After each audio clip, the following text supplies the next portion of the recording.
Hi friends, இந்த கிளாஸ்ல நம்ம பார்க்க போகிறது set off and carry forward of losses உடைய பார்ட் 2 வீடியோ தான் நம்ம பார்க்க போகிறோம். ஆல்ரெடி பார்ட் 1 வீடியோவில் அக்ரிகேஷன் ஆஃப் இன்கம் அப்படின்னு ஒரு 6 ஹெட்ஸ் ஆஃப் இன்கம், அதாவது cash credit, unexplained investments, unexplained expenditure இந்த மாதிரிலாம் இருந்துச்சு அப்படின்னு சொன்னால் அதுக்கும் நம்ம வந்து டேக்ஸ் கட்டியாகணும் அப்படிங்கிறத நம்ம பார்த்தோம். அடுத்தது inter source adjustments, inter head அட்ஜஸ்ட்மெண்ட்ஸ்லாம் நம்ம பார்த்தோம். இப்படி inter source and inter head பண்ணினது போக நம்மளுக்கு இன்னும் எக்ஸ்ட்ரா லாஸ் வந்து இருக்குது அப்படின்னு சொன்னால் நம்ம அதை வந்து கேரி ஃபார்வர்டு வந்து பண்ணுவோம். அப்படிதானே? அப்படி கேரி ஃபார்வர்ட் பண்ணக்கூடிய அந்த லாஸஸ் எத்தனை வருஷத்துக்கு நம்ம கொண்டுட்டு போகலாம், ஃபர்தராக அதை நம்ம எப்படி செட் ஆஃப் பண்ணுறது அப்படிங்கிறது தான் நம்ம இந்த வீடியோவில் வந்து பார்க்க போகிறோம். அதில் நம்ம ஃபஸ்ட்டு பார்க்க போகிறது வந்து loss from house property section 71B அப்படிங்கிறத நம்ம பார்க்க போகிறோம். இப்போ ஹவுஸ் ப்ராப்பர்ட்டியில் நம்மளுக்கு லாஸ் இருக்குது அப்படின்னு சொன்னால் அதை அனதர் ஹவுஸ் ப்ராப்பர்ட்டியில் வந்து நம்ம பண்ணிக்குவோம். அப்படி தானே? அந்த அனதர் ஹவுஸ் ப்ராப்பர்ட்டியில் வந்து எந்த விதமான லிமிட்டுமே வந்து நம்மளுக்கு கிடையாது. அதாவது இப்போ நம்ம அனதர் ஹெட்டில் வந்து பண்ணுறோம் அப்படின்னு சொன்னால் 2 lakhs வரைக்கும் தான் நம்மளால் வந்து பண்ணிக்க முடியும். இதுவே அனதர் ஹவுஸ் ப்ராப்பர்ட்டியில் பண்ணிக்கிறோம் அப்படின்னா நம்மளுக்கு எந்த விதமான லிமிட்டுமே கிடையாது. அது இன்டர் சோர்ஸுக்குள்ளே வரும், சேம் ஹெட்லேயே வந்து நம்ம பண்ணிக்கிறோம் அப்படிங்கிறது. இப்போது அந்த இன்டர் சோர்ஸும் நம்ம பண்ணியாச்சு, வேறு ஏதாவது ஹெட்டில் நம்ம ஃபார்வர்ட் பண்ணுறதுக்காக அதிலையும் வந்து ஒரு 2 lakhs rupees வந்து நம்ம செட் ஆஃப் பண்ணியாச்சு. இது போக பேலன்ஸ் இருக்கக்கூடிய லாஸ் வந்து நம்மளுக்கு கேரி ஃபார்வர்ட் ஆகுது. கேரி ஃபார்வர்ட் டு 8 yearsக்கு வந்து நம்மளுக்கு அதை வந்து எடுத்து கொண்டுட்டு போய் நம்ம வந்து செட் ஆஃப் பண்ணிக்கலாம். இப்போ இதில் இந்த கேரி ஃபார்வர்ட் பண்ணக்கூடிய விஷயத்தில் நம்ம நோட் பண்ண வேண்டியது என்ன அப்படின்னு பார்த்தோன்னா, ஒன்ஸ் நம்ம அதை வந்து கேரி ஃபார்வர்ட் பண்ணிட்டோம், இப்போ ஹவுஸ் ப்ராப்பர்ட்டி லாஸ் வந்து இப்போ கேரி ஃபார்வர்ட் பண்ணுறோன்னா ஃபர்தராக அதை வந்து நம்ம செட் ஆஃப் பண்ணக்கூடிய இயர்ஸில் சேம் ஹெட் ஆஃப் இன்கம் இருக்கும் பட்சத்தில் தான் நம்மளால் வந்து பண்ணிக்க முடியும். இப்போ அந்த லாஸ் எந்த வருஷம் நடந்திருக்கோ அந்த வருஷத்தில் நம்மளுக்கு எலிஜிபிள் ப்ராஃபிட் இருக்குது அப்படின்னு சொன்னால் நம்ம அனதர் ஹெட்டில் கூட நம்ம வந்து பண்ணிக்கலாம். ஆனால் கேரி ஃபார்வர்ட் பண்ணி கொண்டுட்டு போகக்கூடிய ஒரு லாஸுக்கு அந்த சேம் ஹெட்டில் தான் நம்ம ஃபர்தரான இயர்ஸ்லலாம் பண்ணிக்க முடியும். Next business losses section 72. பிஸ்னஸில் பார்த்தோன்னா 3 கேட்டகரியாக வந்து நம்மளுக்கு பிரியும். Business, profession, occasion. இது எல்லாமே வந்து நம்மளுக்கு ஒரு கேட்டகரி. இதெல்லாம் ஜென்ரல் பிஸ்னஸ், ஜென்ரல் ப்ரொஃபஷன் டைப்பிங்கில் வந்து நம்மளுக்கு வரக்கூடியது. இது நம்ம பார்த்தோன்னா ஸ்பெக்யூலேஷன் பிஸ்னஸ் செக்ஷன் 73. அடுத்தது ஸ்பெசிஃபைடு பிஸ்னஸ் 35AD, இது செக்ஷன் 73A. இந்த 3 டைப் தான் வந்து நம்மளுக்கு பிஸ்னஸ் லாஸில் ஏற்படக்கூடியது. இப்போ நம்ம அதை ஒவ்வொன்றுக்கும் எப்படி செட் ஆஃப் பண்ணிக்கிறது அப்படிங்கிறத பற்றி பார்க்கலாம். இப்போ ஃபஸ்ட்டு இந்த ஜென்ரல் பிஸ்னஸ் இருக்குதுலாம், இது நம்ம பார்த்தோம்னா இதில் ஏற்படக்கூடிய அந்த லாஸ் வந்து அதர் தென் ஸ்பெக்யூலேஷன் லாஸாக வந்து நம்மளுக்கு இருக்கணும்னு சொல்லியிருக்காங்க. Loss set off any other business, அதாவது வேறு எந்த பிஸ்னஸ் லாஸில் வேணாலும் நம்ம இதை பண்ணிக்கலாம். ஈவன் தோ இந்த பிஸ்னஸ் ப்ராஃபிட் இருந்துச்சுன்னா, அதாவது ஸ்பெக்யூலேஷன் பிஸ்னஸ்னுடைய ப்ராஃபிட்டில் கூட நம்ம இந்த ஜென்ரல் பிஸ்னஸ்னுடைய லாஸை வந்து செட் ஆஃப் பண்ணிக்கலாம். அப்படி இருக்கக்கூடிய பட்சத்தில் நம்ம வேறு ஏதாவது பிஸ்னஸில் வந்து அதை செட் ஆஃப் பண்ணிக்கலாம் அப்படின்னு சொல்லியிருக்காங்க. அதாவது ஜென்ரல் பிஸ்னஸே 2-3 டைப் பண்ணுறாரு. கிளாத் பிஸ்னஸ் இருக்குது, பிரிண்டிங் பிஸ்னஸ் இருக்குது, அந்த மாதிரி ஒன்றுக்கு ஒன்று வேறு பிஸ்னஸ் தான். ஆனால் லாஸ் இருந்துச்சுன்னா நம்ம வந்து செட் ஆஃப் பண்ணிக்கலாம். இப்போது கேனாட் அகெயின்ஸ்ட் சேலரி, பிஜிபிபியோடைய லாஸ் என்றைக்குமே வந்து நம்ம சேலரியில் பண்ணிக்கவே முடியாது. அடுத்தது 8 அசஸ்மெண்ட் இயருக்கு வந்து நம்ம இதை கேரி ஃபார்வர்ட் பண்ணி கொண்டுட்டு போகலாம். ஆனால் எந்த சிச்சுவேஷனில் கேரி ஃபார்வர்ட் பண்ண முடியாது அப்படின்னு பார்த்தோன்னா, சக்ஸஸார் அப்படின்னு அவர் கையில் வந்து இந்த பிஸ்னஸ் போகும்போது நம்மளால் வந்து அதை கேரி ஃபார்வர்ட் பண்ண முடியாது. நம்ம ஏதாவது லாஸ் வச்சுருந்தோம் அப்படின்னு சொன்னால் cannot carry forward and set off except inheritance. இன்ஹெரிடன்ஸ்னால் நம்மளுக்கு என்ன, பரம்பரையாக வருது. அப்படி தானே? இப்போ அம்மாவோ அப்பாவோ வந்து பிஸ்னஸ் ரன் பண்ணிட்டு இருக்காங்கன்னா அது அவங்களுடைய பிள்ளைங்களுக்கு வரும்போது அந்த சிச்சுவேஷனில் லாஸ் ஏதாவது இருந்ததுன்னா கேரி ஃபார்வர்ட் பண்ணிக்கலாம், அதில் தப்பு கிடையாது. எக்ஸப்ட் இன்ஹெரிடன்ஸும் கொடுத்துருக்காங்க. அதை தாண்டி அந்த பிஸ்னஸ் வந்து வேற யாராவது கையில் போகுது, அப்போ சக்ஸஸர்னா அந்த பிஸ்னஸுக்கு அடுத்து வரக்கூடிய அவர் தான் வந்து சக்ஸஸார் அப்படிங்கிறவர். அவர் அந்த லாஸை வந்து கேரி ஃபார்வர்ட் பண்ண முடியாது. நெக்ஸ்ட்டு ஸ்பெக்யூலேஷன் பிஸ்னஸ்க்கு பார்க்கலாம். ஸ்பெக்யூலேஷன் பிஸ்னஸ்க்கு எக்ஸாக்டாக எந்த டெஃபினிஷனும் வந்து கிடையாது. ஆனால் ஸ்பெக்யூலேஷன் டிரான்சாக்ஷன் செக்ஷன் 43(5) வந்து என்ன சொல்லியிருக்காங்களோ அதை வந்து நம்ம ஸ்பெக்யூலேஷன் இன்கமாக எடுத்துக்கலாம். அந்த மாதிரி ஒரு ஸ்பெக்யூலேஷன் டிரான்சாக்ஷன் நடந்து அதிலிருந்து ஒரு இன்கம் வந்துச்சுன்னா அதை ஸ்பெக்யூலேஷன் இன்கமாக நம்ம வந்து கன்சிடர் பண்ணிக்கலாம் அப்படின்னு வந்து சொல்லியிருக்காங்க. இதை ஒன்லி ஸ்பெக்யூலேட்டிவ் ப்ராஃபிட்டில் மட்டும்தான் நம்ம வந்து செட் ஆஃப் பண்ணிக்க முடியும்.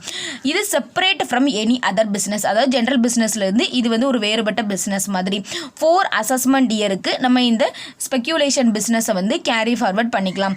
இப்போது இது கூடவே ரிலேட்டடான இன்னொரு ப்ரொவிஷன் இருக்குது, அது என்னங்கிறத பார்த்துடலாம். Any part of the business of a company consist in the purchase and sale of shares of the other companies. PGBP படித்தவங்களுக்கு கண்டிப்பாக இது வந்து நல்லாவே தெரிஞ்சிருக்கும். இப்போ நம்ம பார்த்தோன்னா purchase and sale of shares of other companies, இதுதான் வந்து நம்மளுக்கு ஸ்பெக்யூலேஷன் அந்த இதில் வரக்கூடியது அப்படி தானே. ஸோ அந்த பர்ச்சேஸ் சேல்ஸ் வந்து ஒரு கம்பெனி எடுத்துக்குது, அதாவது அதனுடைய சைட் பிஸ்னஸ் மாதிரி தான், மெயின் வந்து கிடையாது. அந்த மாதிரி சைடாக வந்து ஏதோ ஒரு பார்ட்டில் வந்து அந்த பிஸ்னஸ் வந்து அந்த கம்பெனி வந்து எடுத்துக்குது அப்படின்னு சொன்னால் அந்த company deemed to be carrying on speculation business அப்படின்னு நம்ம கன்சிடர் பண்ணி அந்த இன்கம்மை அந்த கம்பெனியோடைய ஜென்ரல் இன்கமில் போடாமல் தனியாக ஸ்பெக்யூலேஷன் இன்கம் அப்படின்னு தான் நம்ம வந்து போடுவோம். இப்போ அந்த கம்பெனி அப்படின்னு சொல்கிறோம்ல, அது எப்படின்னு பார்த்தோம்னா இன்கம் மெயின்லி அண்டர் பிஜிபிபியில் தான் வந்து மெயினாக வந்து இன்கம் வந்திருக்கணும். அதாவது கேபிட்டல் கெயின்லையோ ஹவுஸ் ப்ராப்பர்ட்டிலையோ அதர் சோர்ஸஸில் இன்ட்ரெஸ்ட் ஆன் செக்யூரிட்டிஸ்லேயோ இருக்குது அப்படின்னு சொன்னால் அதெல்லாம் வந்து நம்ம இங்கே எடுத்துக்கல. அதை தாண்டி அவங்களுக்கு அதெல்லாம் மெயின் பிஸ்னஸாக இருந்துச்சு அப்படின்னு சொன்னால் அப்போ வந்து வேறு கேட்டகரி, அதை வந்து நம்ம டீமிங் பிஸ்னஸாக வந்து இந்த டீம்டு டு கேரிங் அண்ட் ஸ்பெக்யூலேஷன் பிஸ்னஸாக எடுத்துக்கணுங்கிற அவசியம் வந்து கிடையாது. ஆனால் மெயின் இன்கம் வந்து பிஜிபிபியாக இருக்குது. இது கிடையாது, இந்த ஷேர்ஸ் ட்ரேடிங் கிடையாது, வேறு ஏதோ ஒரு பிஸ்னஸ் வந்து மெயின் பிஸ்னஸாக வந்து அவங்க ரன் பண்ணிகிட்டு இருக்கிறாங்க.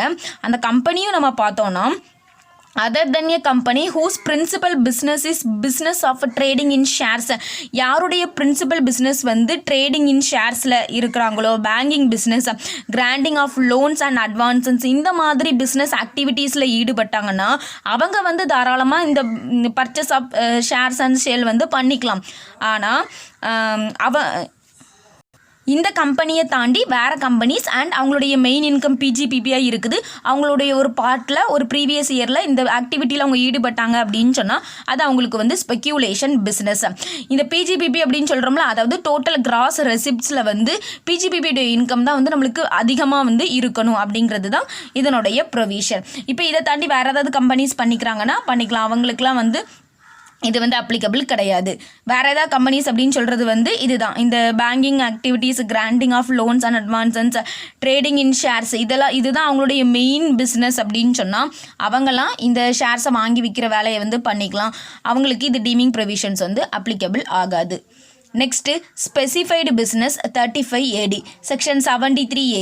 ஸ்பெசிஃபைடு பிஸ்னஸில் நம்ம பார்த்தோன்னா எனி ஸ்பெசிஃபைடு பிஸ்னஸ்னுடைய ப்ராஃபிட்டில் வந்து நம்ம அதை செட் ஆஃப் பண்ணிக்க முடியும். அண்ட் இது வந்து அன்லிமிட்டெட் பீரியடுக்கு வந்து நம்ம இதை கேரி ஃபார்வர்ட் பண்ணி கொண்டுட்டு போகலாம். நெக்ஸ்ட் நம்ம பார்க்கக்கூடியது loss from capital gains section 74. இப்போ கேபிட்டல் கெயின்ஸ்னு வரும்போது ஷார்ட் டேர்ம் அண்ட் லாங் டேர்ம்னு நம்மளுக்கு ரெண்டனா இருக்குது அப்படி தானே. இப்போ இந்த ரெண்டு லாஸும் இருக்குது. இந்த ரெண்டு லாஸையும் ஃபஸ்ட்டு வந்து அந்த இன்டர் சோர்ஸுக்குள்ளே பார்த்தோம் அப்படின்னா short term capital gain, long term capital gain ரெண்டு இன்கம் இருக்குது. இந்த ஷார்ட் டேர்ம் கேபிட்டல் லாஸை வந்து நம்ம ரெண்டு இன்கம்லேயுமே வந்து பண்ணிக்கலாம். ஆனால் லாங் டேர்ம் கேபிட்டல் லாஸை வந்து லாங் டேர்ம் கேபிட்டல் கெயினில் மட்டும்தான் நம்மளால் செட் ஆஃப் பண்ணிக்க முடியும். இந்த ரெண்டும் பண்ணினது போக நம்மளுக்கு வந்து நெட் லாஸ் ஏதாவது இருக்குது அப்படின்னு சொன்னால் அதை வேறு எந்த ஹெட்லையும் நம்மளால் செட் ஆஃப் பண்ணிக்க முடியாது. Cannot be set off against income under any other head. Maximum வந்து 8 இயர்ஸ்க்கு நம்ம இதை கேரி ஃபார்வர்ட் பண்ணிக்கலாம். அடுத்தது நம்ம பார்க்க போகிறது loss from the activity of owning and maintaining resources section 74A subsection 3. இந்த இதில் இருந்து நம்மளுக்கு லாஸ் ஏற்படுது அப்படின்னு சொன்னால் அதை நம்ம வேறு எந்த சோர்ஸஸ்லையும் செட் ஆஃப் பண்ணிக்க முடியாது. Only set off against income from the activity of owning and maintaining resources. இதில் இருந்து இன்கம் வரும் பட்சத்தில் தான் நம்ம இதில் வந்து செட் ஆஃப் பண்ணிக்க முடியும். மேக்ஸிமமாக வந்து 4 அசஸ்மெண்ட் இயருக்கு நம்ம கேரி ஃபார்வர்ட் பண்ணிக்கலாம். இதில் நம்ம அமௌண்ட் ஆஃப் லாஸ் அப்படிங்கிறது எப்படி நம்மளுக்கு அரைஸ் ஆகும் அப்படின்னு நம்ம பார்த்தோம்னா no income by way of stake money. Stake money அப்படிங்கிறது என்ன நம்ம ஃபர்ஸ்ட் பார்த்துடலாம். ஸ்டேக் மணி அப்படிங்கிறது வந்து கிராஸ் அமௌண்ட் ஆஃப் ப்ரைஸ். அவங்களுடைய ஒரு ஹார்ஸோ இல்லை ஒன்றுக்கு மேற்பட்ட ஹார்ஸோ ஏதாவது ஃபர்ஸ்ட் வந்திருக்கலாம், செகண்ட் வந்திருக்கலாம், இல்லை அந்த இதில் கலந்துக்கிட்டதுக்காக ஏதாவது பரிசு வந்து அவங்களுக்கு கிடச்சிருந்துருக்கலாம். அந்த அமௌண்ட்டு தான், அந்த அமௌண்ட் ஆஃப் ப்ரைஸ் அப்படிங்கிறது தான் ஸ்டேக் மணி அப்படிங்கிறது. இப்போது அந்த ஸ்டேக் மணி அப்படிங்கிறதே நமக்கு இல்லை. No income by way of stake money. நமக்கு இப்போ இன்கமே வந்து அதில் இருந்து வரல. இந்த வருஷம் நம்மளுக்கு வந்து ரேஸ்க்கே நம்ம வந்து விடலை, இல்லை விட்டு நம்மளோட இது வந்து தோத்துடுச்சு அப்படின்னு சொன்னால் எந்தவித இன்கமே நம்மளுக்கு இருக்காது அப்படி தானே. ஆனாலும் நம்ம அந்த ஹார்சஸ்க்காக மெயின்டெனன்ஸ் செலவு வந்து நம்மளுக்கு ஆகும். ஹெட்டிங்லேயே நம்ம பார்த்தோம்னா ஓனிங் அண்ட் மெயின்டைனிங் resources. அந்த வருஷத்தில் அதை மெயின்டைன் பண்ணுறதுக்கு நம்மளுக்கு எவ்வளோ செலவு ஆச்சோ அந்த ரெவன்யூ எக்ஸ்பெண்டிச்சர் எல்லாமே நம்மளுக்கு லாஸ் அப்படின்னு சொல்லியிருக்காங்க. அடுத்த கேட்டகரியில் income by way of stake money. இப்போ ஸ்டேக் மணி வந்து நம்மளுக்கு இருக்குது, இந்த சிச்சுவேஷனில் நம்மளுக்கு லாஸ் எப்படின்னு நம்ம பார்த்தோன்னா அந்த ஸ்டேக் மணி அமௌண்ட் வந்து நம்மளுக்கு கம்மியாக இருக்குது. நாம் பண்ண ரெவன்யூ எக்ஸ்பெண்டிச்சரை விட அந்த அமௌண்ட் வந்து நம்மளுக்கு கம்மியாக இருக்கக்கூடிய பட்சத்தில் லாஸ் வந்து ஸ்டேக் மணி மைனஸ் அந்த எக்ஸ்பென்சன்ஸ், அந்த ரெவன்யூ எக்ஸ்பென்சன்ஸ் இருக்கலாம், அதை நம்ம மைனஸ் பண்ணோம்னா நம்மளுக்கு கிடைக்கக்கூடியது வந்து லாஸ். இந்த லாஸ் தான் வந்து இந்த loss from the activity of owning and maintaining ரிசோர்சஸில் அவங்க மென்ஷன் பண்ணியிருக்காங்க. இது வரைக்கும் நாம் இந்த 4 ஹெட்லையும் லாஸ் ஏற்பட்டுச்சு அப்படின்னு சொன்னால் அதை எப்படி கேரி ஃபார்வர்ட் பண்ணுறது அப்படிங்கிறத பற்றி பார்த்தோம். ஏன்னா சேலரியில் நம்மளுக்கு லாஸ் வராது அப்படிங்கிறதுனால அதை தவிர house property, PGBP, capital gains, அப்புறமா இந்த அதர் சோர்சஸில் நம்மளுக்கு லாஸ் வந்துச்சுன்னா எப்படி செட் ஆஃப் பண்ணுறது அப்படிங்கிறத பற்றி பார்த்தாச்சு. இதுக்கு அடுத்தது எந்த ஆர்டரில் நம்ம வந்து செட் ஆஃப் பண்ணிக்கணும் அப்படிங்கிறத பற்றி பார்க்கலாம். Next order of set off losses section 72 subsection 2. First அந்த இயரில் நம்மளுக்கு இப்போ லாஸ் இருக்குது அப்படின்னு சொன்னாலும் நம்ம எதை வந்து கன்சிடர் பண்ணணும் அப்படின்னு சொன்னால் கரண்ட் இயருடைய டெப்ரிஷியேஷன். ஒரு இதனுடைய ப்ராஃபிட்டில் வந்து நம்ம செட் ஆஃப் பண்ணுறதுக்கு முன்னாடி இந்த விஷயங்கள்லாம் வந்து நம்ம பண்ணியிருக்கோமா அப்படிங்கிறது பார்த்துட்டு ஃபஸ்ட்டு கரண்ட் இயருக்கு தான் நம்ம வந்து ப்ரிஃபரன்ஸ் கொடுக்கணும். அது கொடுத்தது போக தான் அடுத்தது தான் ப்ராட் ஃபார்வர்ட் லாஸஸ்க்குலாம் நம்ம வந்து செட் ஆஃப் பண்ணிக்க முடியும். ஸோ கரண்ட் இயருடைய டெப்ரிஷியேஷன், கரண்ட் இயருடைய capital expenditure on scientific research, அது ரிலேட்டடாக நம்ம வந்து கேபிட்டல் எக்ஸ்பெண்டிச்சர் ஏதாவது பண்ணியிருக்கோம். And current year expenditure on family planning to the extent allowed, அந்த ஆக்டில் வந்து நம்மளுக்கு எவ்வளோ சொல்லியிருக்காங்களோ அந்த அளவுக்கு அலவுட் அப்படின்னு கொடுத்துருக்காங்க. இது வந்து மேக்ஸிமம் வந்து சம்லே வந்து மென்ஷன் பண்ணிடுவாங்க. ஸோ அதனால் அதை பற்றி நம்மளுக்கு இங்கே பிரச்சனை இல்லை. அடுத்தது தான் நம்ம வந்து ப்ராட் ஃபார்வர்ட் லாஸஸ்க்கு வந்து போவோம். Brought forward loss from business or profession section 72 subsection 1 படி. அடுத்தது அன்அப்சார்ப்டு டெப்ரிஷியேஷன் செக்ஷன் 32 சப்செக்ஷன் 2. இதை நம்ம பார்த்தோம்னா set off against any head of income other than salary, அதாவது டெப்ரிஷியேஷன் அப்படின்னு நம்ம சொல்லும்போது பிஜிபிபி அதில் வரும் அப்படி தானே. ஸோ நம்ம பிஸ்னஸ் பண்ணும்போது தான் நம்மளுக்கு அதில் இருந்து டெப்ரிஷியேஷனுங்கிறது அரைஸ் ஆகும். அப்படி இருக்கும்போது பிஜிபிபியினுடைய லாஸ் வந்து நம்ம சேலரியில் செட் ஆஃப் பண்ண மாட்டோம். ஸோ அது ரிலேட்டடாக இருக்கக்கூடிய அந்த டெப்ரிஷியேஷனும் நம்ம வந்து சேலரியில் பண்ணிக்க முடியாது. அண்ட் இதை வந்து அன்லிமிட்டட் டைம் பீரியடுக்கு இந்த அன்அப்சார்ப்டு டெப்ரிஷியேஷன் வந்து நம்ம கேரி ஃபார்வர்ட் பண்ணிக்கலாம். பட் பிஜிபிபியில் லாஸ் இருக்குது அப்படின்னு சொன்னால் அது வந்து நம்மளுக்கு 8 இயர்ஸுக்கு தான் வந்து கேரி ஃபார்வர்ட் பண்ணிக்க முடியும். பட் இதில் அன்அப்சார்ப்டு டெப்ரிஷியேஷன் இருக்குதுன்னா அன்லிமிட்டட் டைம் பீரியடுக்கு வந்து நம்ம கேரி ஃபார்வர்ட் பண்ணிக்கலாம். அடுத்தது unabsorbed capital expenditure on scientific research brought forward பண்ணி நம்ம எதாவது கொண்டுட்டு வரோம் அப்படின்னு சொன்னால் 35 சப்செக்ஷன் 4 படி நம்ம அதுக்கு அடுத்தது தான் நம்ம வந்து அதுக்கு ப்ரிஃபரன்ஸ் வந்து கொடுக்கணும். Next unabsorbed expenditure on family planning 36 subsection 1 clause 10. இதில் நம்ம பார்த்தோம்னா ஒன்லி டு கம்பெனி அசஸீஸ், என் நான் கார்பரேட் அசஸீஸ்க்கு வந்து இப்போ இதில் சொல்லியிருக்கக்கூடிய இந்த செக்ஷன் இருக்கலாம் 36 சப்செக்ஷன் 1 கிளாஸ் 10. இது வந்து யாருக்கு அப்ளிகபிள் அப்படின்னு நம்ம பார்த்தோம்னா கம்பெனி வந்து அசஸி இருக்கிறாங்க, அவங்க அவங்களுடைய எம்ப்ளாயீஸுக்காக இந்த ஃபேமிலி பிளானிங் அப்படிங்கிற ஒரு ஸ்கீமுக்காக ஒரு அமௌண்ட் வந்து ஒதுக்கி வைக்கிறாங்க. அந்த கம்பெனி வந்து செலவு பண்ணுது. இந்த இடத்துல அசஸி அப்படிங்கிறது வந்து அந்த கம்பெனி தான், ஓகேவா? அவங்க தான் வந்து இந்த எக்ஸ்பெண்டிச்சருக்காக செலவு பண்ணுறாங்க. அவங்களுக்கு எடுத்துக்கக்கூடிய அந்த செட் ஆஃப் பற்றி தான் இங்கே நம்ம வந்து பார்த்துட்ருக்குறோம். பட் நான் கார்பரேட் அசஸியாக இருக்காங்க, கம்பெனி அல்லாவது வேறு யாராவது இருக்காங்க அப்படின்னா அவங்க வந்து இந்த செக்ஷனுக்கு கீழே கவர் ஆகலை. அவங்க அண்டர் செக்ஷன் 32 அண்ட் 37 சப்செக்ஷன் 1 படி அது வேறு கேட்டகரியில் நம்மளுக்கு வரும். அவங்கள பற்றி இங்கே நம்ம பேசலை. இப்படி தான் நம்ம வந்து order of set off first current இயருக்கு இருக்கக்கூடியது கொடுத்துட்டு அப்புறம் ப்ராட் ஃபார்வர்டுக்கு இருக்கக்கூடியது கொடுக்க போகிறோம். அன்அப்சார்ப்டு டெப்ரிஷியேஷன் மட்டும் அன்லிமிட்டட் டைம் பீரியடுக்கு வந்து நம்ம பண்ணிக்கலாம். Next submission of return of losses section 80. இவ்வளோ நேரம் நம்ம பார்த்தோம்னா கேரி ஃபார்வர்ட் பண்ணிக்கலாம், அப்படி செட் ஆஃப் பண்ணிக்கலாம் அப்படிங்கிறது இது பண்ணிக்கலாம். ஆனால் அவங்க வந்து ரூல்ஸ் படி அந்த ரிட்டன் வந்து சப்மிட் பண்ணியிருக்கக்கூடிய பட்சத்தில் தான் நம்மளால் வந்து கேரி ஃபார்வர்ட் பண்ணிக்க முடியும். Only if the ITR is filed as per the due date mentioned under section 139 subsection 1 படி அவங்க பண்ணியிருக்கணும். எந்தெந்த லாஸ்க்கு பண்ணியிருக்கணும்? சில லாஸ் வந்து நம்ம இந்த ரிட்டன் ஃபைல் பண்ணாட்டியும், அதாவது டியூ டேட்டில் ஃபைல் பண்ணாட்டியும் நம்மளால் வந்து கேரி ஃபார்வர்ட் பண்ணி கொண்டுட்டு போக முடியும். அது என்னென்ன அப்படிங்கிறத பார்க்கலாம். ஃபஸ்ட்டு வந்து loss of business under section 72 subsection 1 speculation loss, specified loss, அப்புறம் கேபிட்டல் கெயினுடைய loss of owning and maintaining resources இதில் இருக்கக்கூடிய லாஸஸை நம்ம கேரி ஃபார்வர்ட் பண்ணி கொண்டுட்டு போகணும் அப்படின்னு சொன்னால் செக்ஷன் 139 சப்செக்ஷன் 1 படி நம்ம ரிட்டர்ன் ஃபைல் பண்ணியிருக்கக்கூடிய பட்சத்தில் தான் நமக்கு அது சாத்தியம். இதுவே ஹவுஸ் ப்ராப்பர்ட்டியுடைய லாஸுக்கோ அன்அப்சார்ப்டு டெப்ரிசியேஷனுக்கோ நம்ம வந்து ரிட்டர்ன் ஃபைல் பண்ணாட்டியும் நம்மளால் கேரி ஃபார்வர்ட் பண்ணிக்க முடியும். Can be carry forward if ITR has not been filed as per section 139 subsection 1 அப்படிங்கிறத கொடுத்துருக்காங்க. இப்போ அடுத்தது இதில் சில நோட்ஸ் மாதிரி நம்ம பார்க்கலாம். இப்போ இன்கம் ஃப்ரம் அதர் சோர்சஸில் அந்த activity of owning and maintaining ரிசோர்சஸ்க்கு லாஸ் மட்டும்தான் நம்ம பார்த்துருக்கோம். அப்படி தானே? இது கூடவே வேறு நம்மளுக்கு இன்கம் ஃப்ரம் அதர் சோர்சஸில் நிறைய வரும். அது என்னென்ன அப்படின்னு நம்ம பார்த்தோம்னா அந்த கேஷுவல் இன்கம்ஸ் இருக்குதுல்ல, loss from gambling, card games, betting, lottery இந்த மாதிரிலாம் இருக்கும்ல, இது எதையுமே வந்து நம்ம செட் ஆஃபும் பண்ணிக்க முடியாது, கேரி ஃபார்வர்டும் பண்ணிக்க முடியாது. அடுத்தது share of profit from partnership firm is exempt under section 10 subsection 2A. இது வந்து நம்ம எக்ஸம்ட் சோர்ஸ்லேருந்து வரக்கூடிய இன்கம்மை வந்து கண்டிப்பாக பண்ணிக்க முடியாது அப்படிங்கிறது நம்ம பார்த்தது தான். ஆனால் அந்த பார்ட்னருக்கு வந்து அதிலிருந்து சேலரியாக வந்து ரிசீவ் ஆகுது அப்படின்னு சொன்னால் அது வந்து அவங்களுக்கு பிஜிபிபிக்கு கீழே வந்து டாக்ஸபிள் ஆகும். ப்ராஃபிட் ரிசீவ் ஆகுதுன்னு சொன்னால் அந்த சிச்சுவேஷனில் அது நம்மளுக்கு எக்ஸம்ட்டு, சேலரி ரிசீவ் ஆகுது அப்படின்னு சொன்னால் அது நம்மளுக்கு பிஜிபிபிக்கு கீழே வந்து டாக்ஸபிள் ஆகும். இதோட கேரி ஃபார்வர்ட் ரிலேட்டடான ப்ரொவிஷன்ஸ் எல்லாமே நம்மளுக்கு வந்து முடியுது. இதுக்கு அடுத்தது இது ரிலேட்டடான ஒரு சம் வந்து ஒர்க் அவுட் பண்ணிவிட்டு நம்ம இந்த சாப்டர் வந்து முடிச்சுக்கலாம். எக்ஸாம்பிளில் பார்த்தோன்னா mister B a resident individual furnishes the following particulars of his income and other details for the previous year 1920. Income from salary computed வந்து 18,000 இருக்குது. Net annual value of house property 70,000. Net annual value அப்படிங்கிறது நம்மளுக்கு கொடுத்துருக்காங்க. அப்படி தானே? So net annual value நம்மளுக்கு இருக்கும்போது நம்ம வந்து அதில் இருந்து ஸ்டாண்டர்ட் டிடக்ஷனை வந்து கழிச்சிட்டு தான் நம்ம அடுத்தது எடுக்கணும். அதனால தான் நெட் ஆனுவல் வேல்யூ அப்படிங்கிறது கொடுத்துருக்காங்க. ஸ்டாண்டர்ட் டிடக்ஷன் வந்து லெட் அவுட் ப்ராப்பர்ட்டிக்கு நம்ம வந்து எடுத்துக்கிடுவோம். பட் நெட் ஆனுவல் வேல்யூ அப்படிங்கிறதே வந்து லெட் அவுட் ப்ராப்பர்ட்டிக்கு தான் வரும், செல்ஃப் ஆக்குபைடு ப்ராப்பர்ட்டிக்கு நம்மளுக்கு வராது. ஸோ இப்போ இந்த நெட் ஆனுவல் வேல்யூ வந்து லெட் அவுட் ப்ராப்பர்ட்டியில் தான் வந்திருக்குங்கிறது தெரியுது. அதுக்கு நம்ம ஸ்டாண்டர்ட் டிடக்ஷன் வந்து கண்டிப்பாக கொடுத்தாகணும். ஒருவேளை இன்ட்ரெஸ்ட் ஆன் பாரோடு இதெல்லாம் கொடுத்துருவாங்க அப்படின்னா அது நம்மளுக்கு டோட்டல் இன்கம் சம்பளம் கொடுப்பாங்க. இது வந்து ஒரு சின்ன கேல்குலேஷன் தான். நெட் ஆனுவல் வேல்யூ இருக்கிறதுனால 30% ஸ்டாண்டர்ட் டிடக்ஷன் மட்டும் நம்ம இதை கழிச்சுக்கிறோம். அடுத்தது income from business 80,000, income from speculative business 12,000, long term capital gain on sale of land 15,800, loss on maintenance of resources 9,000, loss on gambling 8,000.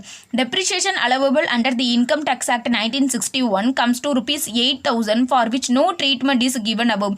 8,000க்கு வந்து மேலே ட்ரீட்மெண்ட் பண்ணலை. ஸோ அந்த கரண்ட் இயர் டெப்ரிஷியேஷனை ஃபஸ்ட்டு நம்ம வந்து செட் ஆஃப் பண்ணிக்கணும்.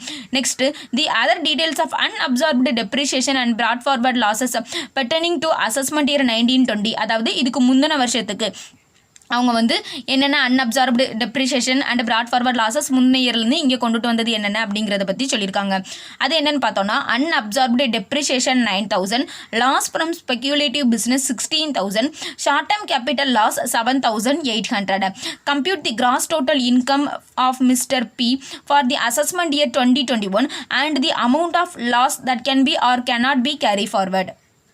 இப்போ நம்ம படித்த ப்ரொவிஷன்ஸ்லாம் வச்சு இதை எப்படி போடுறது அப்படிங்கிறத பார்க்கலாம். ஃபர்ஸ்ட் நம்ம ஆன்சரில் பார்த்தோன்னா computation of gross total income of mister B for the assessment year 2021. First income வந்து நம்மளுக்கு சேலரி, அப்படி தானே? இப்போ சேலரியில் நம்ம பார்த்தோன்னா 18,000 இருக்குது. டேரெக்டாக நம்ம இதை வந்து அவுட்டர் காலத்தில் போட்டுடலாம். ஏன்னா மேக்ஸிமம் ஹவுஸ் ப்ராப்பர்ட்டியோட லாஸ் இருக்கும்போது தான் நம்ம வந்து சேலரியில் வந்து நம்ம செட் ஆஃப் பண்ணுவோம். அதுக்கு அடுத்து இருக்கக்கூடியதெல்லாம் நம்ம பார்த்தோன்னா ஸ்பெக்யூலேட்டிவ் பிஸ்னஸ்க்கு இருக்குது, அதை கண்டிப்பாக வேறு எதுலையும் பண்ண முடியாது. அன்அப்சார்ப்டு டெப்ரிஷியேஷனை கண்டிப்பாக நம்ம சேலரியில் பண்ண முடியாது. ஷார்ட் டேர்ம் கேபிட்டல் லாஸ் அந்த சோர்ஸ்லேருந்தே நம்மளுக்கு தாண்டி வெளியிலே வராது கேபிட்டல் கெயின் அப்படிங்கிறது. இப்போது loss on maintenance of resources இது வந்து நம்மளுக்கு அந்த அதிலிருந்து பர்டிகுலராக இன்கம் கிடைக்கும் பட்சத்தில் தான் நம்மளால எடுத்துக்க முடியும். கேம்பிளிங்கில் பார்க்கும்போது நம்ம வந்து கேரி ஃபார்வர்டே வந்து பண்ணிக்க முடியாது. ஸோ அதனால் டேரெக்டாக இதை வந்து நம்ம போட்டுடலாம். இன்கம் ஃப்ரம் சேலரியில் டேரெக்டாக நம்ம வந்து 18,000 இங்கே போட்டுருந்தோம். அப்படி இல்லைனா செட் ஆஃப் எதாவது பண்ண வேண்டியது இருந்துச்சு அப்படின்னா இன்னர் காலத்தில் போட்டு செட் ஆஃப் பண்ணிவிட்டு அடுத்தது வந்து நம்ம அங்கே போடணும்.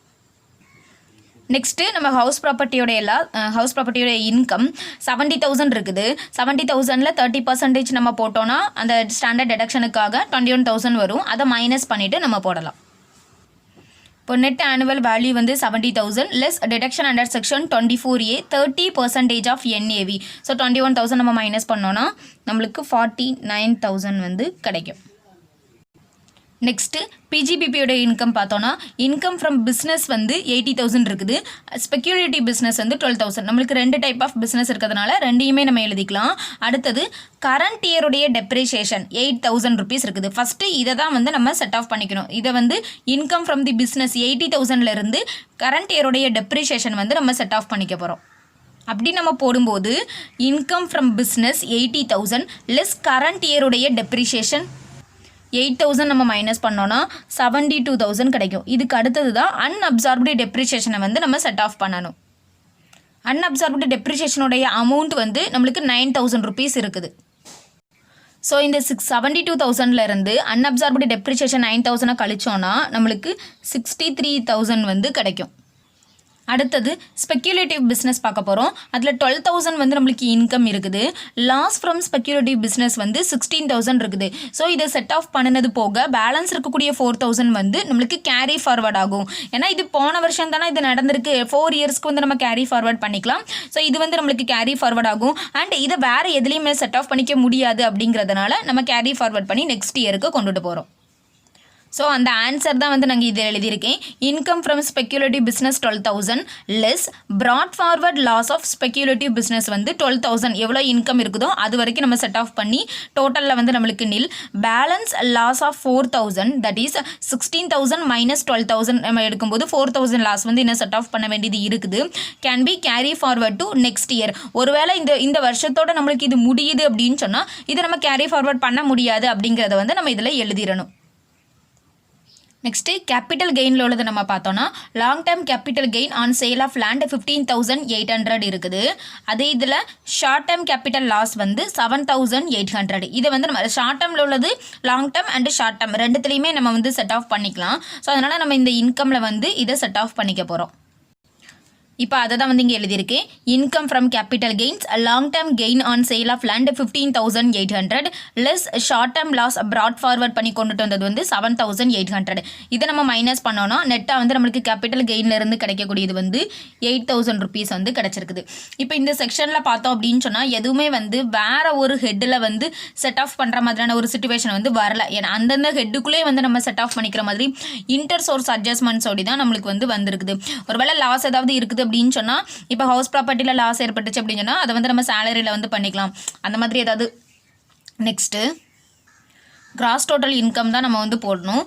ஏன்னா பேலன்ஸ் இருக்கக்கூடியதை நம்ம பார்த்தோன்னா loss on maintenance of resources ஃபஸ்ட்டே சொன்ன மாதிரி இதில் வந்து நம்மளுக்கு ப்ராஃபிட் இல்லை. ஸோ இதை நம்ம வந்து இந்த வருஷம் வந்து செட் ஆஃப் பண்ணிக்க முடியாது. லாஸ் ஆன் கேம்பிளிங் அதை எப்போவுமே நம்ம வந்து செட் ஆஃப் பண்ணிக்க முடியாது.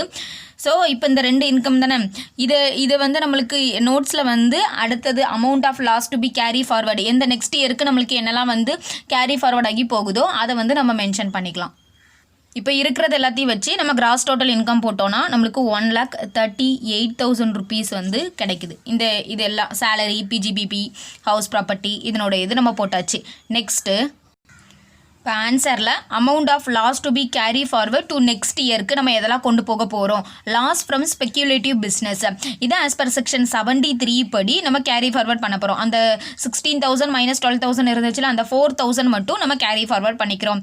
அடுத்தது loss on maintenance of resources as per section 74A படி இந்த வருஷம் நம்மளுக்கு ப்ராஃபிட் இல்லை அப்படிங்கிறதுனால நம்ம 9,000 வந்து கேரி ஃபார்வர்ட் பண்ணி கொண்டுட்டு போகிறோம். நம்மளுக்கு ரெண்டுமே வந்து டோட்டலாக 4 வருஷத்துக்கு தான் வந்து கேரி ஃபார்வர்ட் பண்ணி கொண்டுட்டு போக முடியும்.